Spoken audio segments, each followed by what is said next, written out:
আসসালামু আলাইকুম। আশা করি সবাই ভালো আছেন। প্রতিদিনের মতো আজকে নতুন ভিডিও নিয়ে হাজির হয়ে গেলাম। আজকে আমি স্পেশালভাবে একটা রান্না আপনাদের সাথে শেয়ার করছি। আজকে আমার হাসব্যান্ড আপনাদেরকে ডিম ভুনা করে দেখিয়ে দিবে। একদম সহজ উপায়ে যারা ব্যাচেলররা আছেন তারাও এই রেসিপিটা ফলো করলে সহজেই পেরে যাবেন। প্রথমে ডিমগুলো সিদ্ধ করে নিয়েছে। তারপর একটা প্যান বসিয়ে দিয়েছে চুলায়।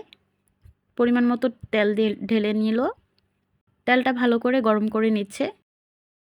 যারা রান্নাবান্না পারেন না তারাও এই রেসিপিটা ফলো করলে সহজেই পেরে যাবেন। তেলটা গরম হয়ে আসার পর এখন হলুদ মাখা ডিমগুলো দিয়ে দিচ্ছে।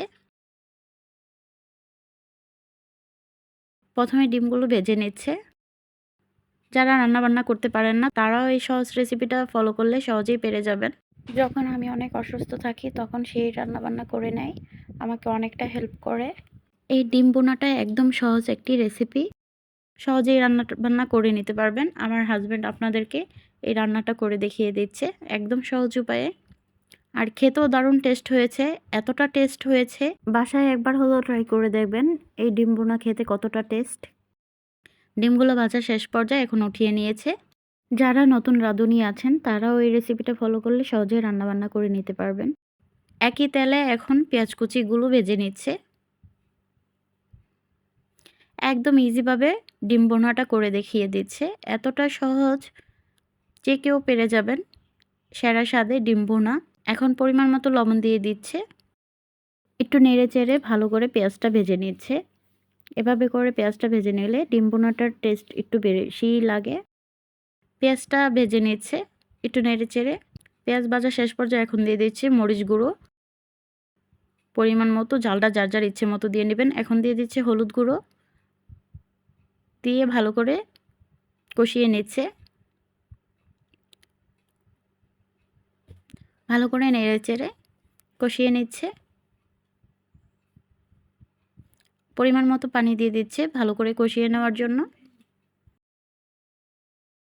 বাসায় একবার হলেও ট্রাই করে দেখবেন কতটা টেস্ট এভাবে করে ডিম ভুনা করলে। যারা এভাবে করে ডিম ভুনা করে থাকেন তারা বলতে পারবেন এভাবে মুখে স্বাদ লেগে থাকার মতো ডিম ভুনার টেস্ট। এখন ডিমগুলো দিয়ে দিয়েছে। ডিমগুলো দিয়ে 2-3 মিনিট জাল করে নেবে। এখন দিয়ে দিচ্ছে কাঁচামরিচ। কাঁচামরিচ দিয়ে একটু ঢেকে দিচ্ছে। এখন ঢাকনাটা আবার তুলে দিচ্ছে। পানিটা যে পরিমাণে আছে এটা সম্পূর্ণ পানিটা শুকিয়ে নেবে। তাই 2-3 মিনিট জাল করে নিচ্ছে। এখন আবার নেড়ে চেড়ে দিচ্ছে।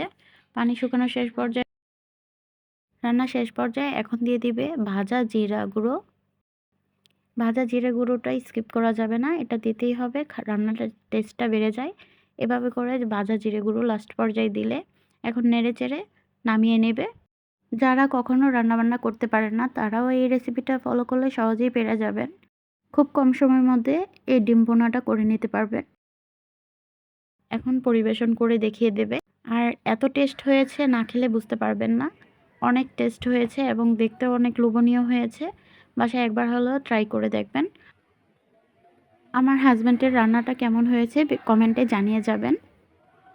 আর আমার ভিডিও ভালো লেগে থাকলে লাইক কমেন্ট শেয়ার করে পাশে থাকবেন। চ্যানেলে নতুন হয়ে থাকলে চ্যানেলটি সাবস্ক্রাইব করে পাশে থাকা বেল বাটনটা অন করে দিবেন, যেন নতুন নতুন ভিডিও ছাড়ার সাথে সাথে আপনাদের কাছে নোটিফিকেশন চলে যায়। আর যারা অলরেডি চ্যানেলটা সাবস্ক্রাইব করে দিয়েছেন তাদেরকে অসংখ্য ধন্যবাদ। পুরো ভিডিওটির সাথে থাকার জন্য সবাইকে ধন্যবাদ। সবাই ভালো থাকবেন, সুস্থ থাকবেন। Thank you for watching. আল্লাহ হাফেজ।